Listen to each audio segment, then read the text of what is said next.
So ரொம்ப எதிர்பார்த்துக்கிட்டு இருந்த ஆர்ஆர்பி உடைய ஷார்ட் நோட்டீஸ் இப்போ ரிலீஸ் பண்ணியிருக்காங்க. ஸோ இந்த ஆர்ஆர்பி எக்ஸாம் வந்து 2018 வந்து அனௌன்ஸ் பண்ணி அவர் கோவிட்னால எக்ஸாம் தள்ளி போய் கோவிட்க்கு அப்புறம் நம்ம எக்ஸாம் நடத்தினாங்க. ஸோ ரொம்பவும் எதிர்பார்க்கப்பட்ட ஒரு எக்ஸாம் இது. ஏன்னா அது ஹியூஜ் வேகன்சி நமக்கு லாஸ்ட்டாக போட்டாங்க. கிட்டத்தட்ட 1 lakh வேகன்சி போட்டு அது அதிகமான மக்கள் அப்ளை பண்ணி எக்ஸாம் எழுதி நிறைய பேர் கிடைச்சிச்சு. அதாவது தமிழ்நாட்டில இருந்து போன எல்லாருக்குமே மோஸ்ட் ஆஃப் த பீப்புள் ஒரு 70% பீப்புளுக்கு வந்து கிடைச்சிருச்சு. ஸோ இந்த ஒரு எக்ஸாமுக்கான நோட்டிஃபிகேஷன் இப்போ ரீசெண்டாக இப்போ ஜஸ்ட் சில மூமெண்ட் முன்னாடி ரிலீஸ் பண்ணாங்க. ஸோ ஃபர்ஸ்ட் ஆஃப் ஆல் இந்த நோட்டீஸ் பற்றி என்னன்னு பார்த்துருவோம். ஸோ நோட்டீஸ் என்ன சொல்லியிருக்காங்கன்னா, இந்த எக்ஸாம் எப்போ ஓப்பன் ஆகுதுன்னா 23 ஜனவரி 2025 ஓப்பன் ஆகி 22 பிப்ரவரி 25 க்ளோஸ் ஆகுது. ஒரு மாசம் அதுக்கு ஓப்பன் ஆகிட்டு இருக்காங்க. ஸோ இந்த போஸ்டிங் என்னன்னு உங்களுக்கு தெரியும், ஒரு அசிஸ்டன்ட் கிரேட் போஸ்டிங் தான் இது.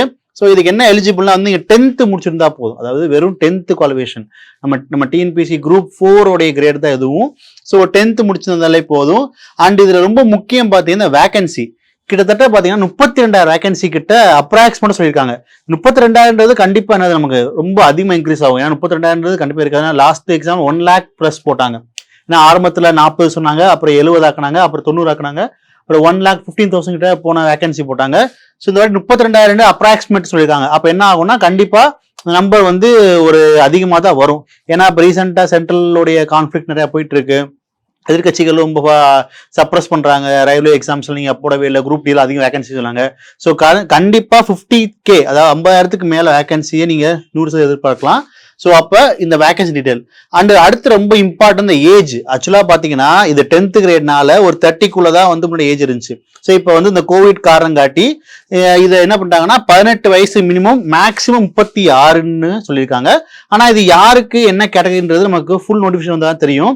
ஏன்னா நம்ம ரீசெண்டா NTPC நோட்டிஃபிகேஷன் பார்த்துருந்தோம். அதுலயும் என்ன பண்ணிருக்காங்கன்னா ஏஜ் இன்க்ரீஸ் பண்ணிருக்காங்க. அதாவது OBC SC STக்கு வந்து இருக்கிறத விட நமக்கு இன்க்ரீஸ் பண்ணாங்க. ஏன்னா அந்த கோவிட்ல 2 வருஷம் எக்ஸ்ட்ரா எக்ஸ்டென்ஷன் பண்ணிருக்காங்க. ஸோ அதே மாதிரி எக்ஸ்டென்ஷன் வந்து நமக்கு இங்கேயும் இருக்க வாய்ப்பு இருக்கு. ஸோ நல்ல ஆப்பர்ச்சுனிட்டி. ஏன்னா நீங்க குரூப் 4க்கு அந்த லெவல் படிச்சிருந்தாலே ஓரளவுக்கு GSக்கு இது போதும். மேக்ஸ் இதெல்லாமே கொஞ்சம் எக்ஸ்டர்னலாம் நீங்க டீல் பண்ற மாதிரி இருக்கும். ஸோ அப்போ வேகன்சி வந்து 32,000 வேகன்சி இருக்குன்னு அப்ராக்ஸ் சொல்லியிருக்காங்க. அண்ட் ஏஜ் வந்து 18 to 36. ஸோ நமக்கு ஒரு இனிஷியல் பே வந்து 18,000 rupees சொல்லியிருக்காங்க. ஸோ இதெல்லாம் வந்து யூஸ்வலா இருக்க போகுது. ஸோ இந்த எக்ஸாம் வந்து பாத்தீங்கன்னா என்ன ஸ்டேஜ் ஆஃப் எக்ஸாம்னா வந்து இது ஒரு 3 ஸ்டேஜ் இருக்கும். அதாவது CBT, physical and medical verification இருக்கும். ஸோ ரொம்ப ஒரு ரயில்வே உடைய ரொம்ப ஒரு பேசிக்கான ஒரு ஈஸியஸ்ட் எக்ஸாம் நமக்கு இதான். அதனால வந்து இந்த எக்ஸாம்ல வந்து கண்டிப்பா அனௌன்ஸ் பண்ண உடனே எல்லாருமே அப்ளை பண்ணுங்க. தமிழ்நாட்டில இருந்து கண்டிப்பா எல்லாரும் அப்ளை பண்ணணும்.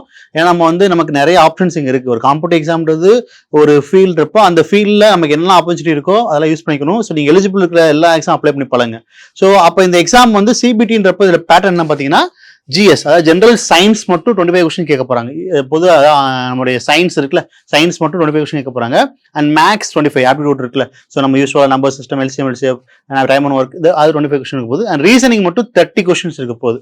ஸோ அப்போ 25 science, 25 maths, reasoning 30 and general awareness and current affairs 20 question இருக்க போகுது. பொது அறிவு மற்றும் கரண்ட் அஃபேர்ஸ் இதெல்லாம் ரொம்ப பேசிக்கா இருக்கும். ரொம்ப பாத்தீங்கன்னா ஃபாதர் ஆஃப் எக்கனாமி யாரு, ஸோ ஆர்டிகல் 70 என்ன சொல்றாங்க, இந்த மாதிரி ரொம்ப அடிப்படையா இருக்கும். ஸோ GSன்றது ஜென்ரல் அவேர்னஸ் கொஞ்சம் மேட்டர் ஆகுது. சயின்ஸ் வந்து கொஞ்சம் நீங்க ஃபோக்கஸ் பண்ணுங்க. சயின்ஸ் ரொம்ப பேசிக்கா தான் இருக்கும். செல்லுடைய டிவிஷன்ஸ் என்ன, ஃபாதர் ஆஃப் பாக்டீரியா யாரு, ஸோ இந்த மாதிரி ரொம்ப அடிப்படையான கேள்விகள் தான் கேட்பாங்க.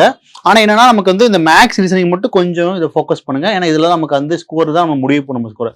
ஏன்னா நமக்கு வந்து லாஸ்ட் இயர் பாத்தீங்கன்னா ஒரு 80, 75 வானவங்களும் வேலை கிடைச்சிருக்கு. ஸோ அதனால வந்து இதான் பேட்டர்ன். அது சொல்லிட்டு இப்ப நம்ம NTPC மாதிரி 2 ஸ்டேஜ் கிடையாது, ஒரே ஸ்டேஜ் தான். CBT 1 தான், 2லாம் கிடையாது. ஸோ ஒரே ஸ்டேஜ் தான். இது முடிச்ச உடனே உங்க அடுத்து நடக்கணும் பிசிக்கல் டெஸ்ட் இருக்கும். ஸோ பிசிக்கல் டெஸ்டோட ஒரு டீடைல் பாத்தீங்கன்னா நீங்க வந்து ஒரு 2 விஷயம் பண்ணும். மேலா இருந்தா ஃபீமேலா இருந்தா மேல என்ன பண்ணணும்னா 35 kg வெயிட்டை தூக்கிட்டு 100 மீட்டர் நீங்க வந்து ஓடணும், 2 நிமிஷத்துல போகணும். சரியா, இது டாஸ்க். அதே இது விமனுக்கு வந்து 20 kg வந்து 100 மீட்டர்ல 2 மினிட்ஸ்ல போகணும். அண்ட் நெக்ஸ்ட் பாத்தீங்கன்னா உங்களுக்கு வந்து ரன்னிங். ஸோ 1000 மீட்டரை வந்து 4 minutes 15 seconds நீங்க என்ன பண்ணணும், அது நீங்க அச்சீவ் பண்ணணும். அண்ட் விமனுக்கு வந்து 1000 மீட்டர்ஸை 5 minutes 40 seconds நீங்க அச்சீவ் பண்ணணும். ஸோ இது வந்து ரொம்ப ஒரு அளவுக்கு நீங்க ஒரு பிசிக் ஃபிட்டா இருந்தாலே போதும் இந்த எக்ஸாம் அப்ளை பண்ணலாம். கண்டிப்பா வந்து இந்த PC, SI இந்த மாதிரி படிக்கிறவங்களுக்கும் இது யூஸ்ஃபுல்லா இருக்கும். நீங்க ஒரு பேசிக்கா ஒரு அளவுக்கு நீங்க மேக்ஸ் ரீசனிங், ஜிஎஸ் இதெல்லாம் நீங்க படிச்சிருந்தாலே ஒரு டிஎன்பிசி எக்ஸாம் கூட நீங்க படிச்சா என்ன பண்ணுவாங்க, நல்ல ஆப்பர்ச்சுனிட்டி. ஸோ கண்டிப்பா யூஸ் பண்ணுங்க, ஓப்பன் ஆனே அப்ளை பண்ணுங்க. ஸோ எக்ஸாம் ஃபீ 500 rupees, 250 rupees வந்து நமக்கு அதர் கிளாஸஸ், அதாவது நமக்கு transgender, economic section, SC ST இந்த மாதிரி கூட 250 போட்டுருக்காங்க. ஸோ இந்த எக்ஸாமுக்கு வந்து கண்டிப்பா என்ன பண்ணுங்க, எல்லாரும் அப்ளை பண்ணுங்க. ஓப்பன் ஆனே உங்களுக்கு திருப்பி ஒரு ஃபுல் நோட்டிஃபிகேஷன் வந்தோடனே டீடைலா பார்ப்போம், எத்தனை ஸ்டேட்டுக்கு, அதாவது நமக்கு வந்து ஒவ்வொரு ரீஜனுக்கு எவ்வளவு பக்கம் பார்க்கலாம். ஸோ இந்த ஆர்ஆர்பியோடைய கோர்சஸ் வந்து நம்ம ஃபியூச்சரா இதை பத்தி நம்ம சொல்லுவோம், அனௌன்ஸ் பண்ணுவோம். நம்ம கணியன் சார்பா ஆர்ஆர்பிக்கு என்னென்ன கிளாஸ் ஸ்டார்ட் பண்ண போறோம்னு சொல்லுவோம். அண்ட் கூடிய விரைவில் வந்து ஆர்ஆர்பி குரூப் டி புக்கும் நமக்கு வந்து கணியன் சார்பா ரிலீஸ் பண்ண போறோம். அது புக் வந்ததுக்கப்புறம் உங்களுக்கு டீடைல் ரிவ்யூ உங்களுக்கு கொடுப்போம். ஸோ அதனால வந்து இந்த ஆப்பர்ச்சுனிட்டி யாரும் மிஸ் பண்ணாதீங்க. கண்டிப்பா எல்லாரும் அப்ளை பண்ணி வரக்கூடிய காலங்களில் அரசு அதிகாரியா நீங்க எல்லாரும் ஆகணும். ஸோ ஆர்ஆர்பியில் நிறைய ஆப்பர்ச்சுனிட்டிஸ் வந்துட்டு இருக்கு. ஸோ என்டிபிசி நிறைய ரெஸ்பான்ஸ் கொடுத்தீங்க, நிறைய பேர் அட்டன் பண்ணி கிளாஸஸ் வந்துட்டு இருக்கீங்க. ஸோ அதே மாதிரி குரூப் டி எக்ஸாமுக்கு என்ன பண்ணுங்க, எல்லாம் அப்ளை பண்ணுங்க. இதை உங்க ஃப்ரெண்ட்ஸ்க்கு ஷேர் பண்ணுங்க. ஏதாவது டவுட்ஸ் இருந்துச்சுன்னா கமெண்ட் பண்ணுங்க. So thank you all the best. Thank you.